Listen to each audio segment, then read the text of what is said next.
जय ज्योती जय सावित्री. सावित्री शक्तीपीठ India news चॅनलमध्ये मी सौवृंदा रोशन तडस राहणार परतवाडा.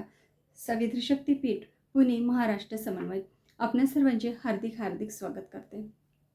महात्मा ज्योतिराव फुले यांच्या द्विशताब्दी वर्षानिमित्त क्रांतीज्योती सावित्रीबाई फुले यांच्या 200 कविता सादर करण्याचा उपक्रम आम्ही सावित्रीच्या लेखी राबवत आहोत.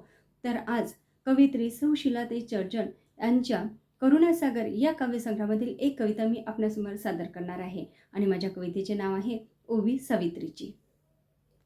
पहिली माझी ओवी ग सावित्रीच्या कार्याला, आई शिकून साक्षर केले आम्हाला. दुसरी माझी ओवी ग तुझ्या महान धैर्याला, महिलांच्या शिक्षणासाठी तू साथ दिली ज्योतीला. तिसरी माझी ओवी ग तुझ्यातील क्षमतेला, सहनशीलतेचा आदर्श तू दिला आम्हा लेकीला. चौथी माझी ओवी ग तू येऊन जन्माला, खुली केली कवाडे ज्ञान देऊन आम्हाला. पाचवी माझी ओवी ग तुझ्या समाजसेवेला, लिहिते बोलके केले तू स्वयंसिद्ध महिलांना. सहावी माझी ओवी ग तुझ्या रुग्णसेवेला, कर्तृत्वाचा वसा तू दिला स्त्री जातीला. सातवी माझी ओवी ग तुझ्या काव्य प्रतिमेला, तुझीच गीते सत्याच्या ज्योतिबाच्या चरणाला. चला तर मग या कवितेत सौ शीलाताईंनी आपल्याला काय सांगितले आहे सावित्रीबाईंबद्दल ते थोडक्यात समजून घेऊया.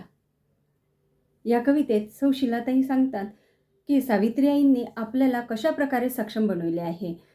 शीलाताई म्हणतात की माझी पहिली ओवी मी सावित्री आईच्या कार्याला अर्पण करते, कारण त्यांनी आई शिकून स्त्रियांना मुलींना शिक्षण देऊन साक्षर केले आहे. तर दुसऱ्या ओवीत त्या सांगतात सावित्री आईचे ध्येय खूप मोठे आहे, त्यांनी महिला शिकाव्यात म्हणून ज्योतिबांच्या खांद्याला खांदा लावून साथ दिली. तिसऱ्या ओवीत त्या म्हणतात की सावित्री आईंची सहनशीलता खूप मोठी व महान आहे, त्यांनी लोकांचा विरोध सहन केला तरीसुद्धा त्या थांबल्या नाहीत, त्यांनी मुलींना स्त्रियांना चांगले संस्कार दिले.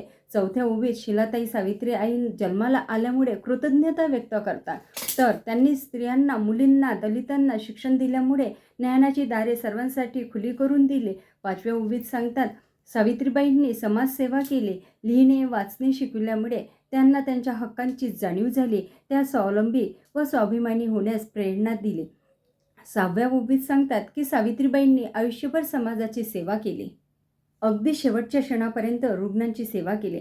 त्यांच्या कर्तृत्वामुळे स्त्रियांना आत्मविश्वास व प्रगतीचा मार्ग मिळाला. शेवटी शीलाताई म्हणतात सावित्रीबाईंची कविता, त्यांचे विचार आणि ते सत्याचा संदेश आजही आमच्याकरिता प्रेरणादायी आहे. ही ओवी सावित्री आईला व महात्मा फुले यांच्या कार्याला वंदन करते. या कवितेत सावित्रीबाई यांच्या महान कार्याचे सुंदर वर्णन इथे शीलाताईंनी केले आहे. त्यांच्या कार्यातून आपल्याला शिक्षण, समानता आणि समाजसेवेची प्रेरणा मिळते. व्हिडिओ आवडल्यास नक्कीच व्हिडिओला लाईक करा, शेअर करा आणि सबस्क्राईब करा. धन्यवाद.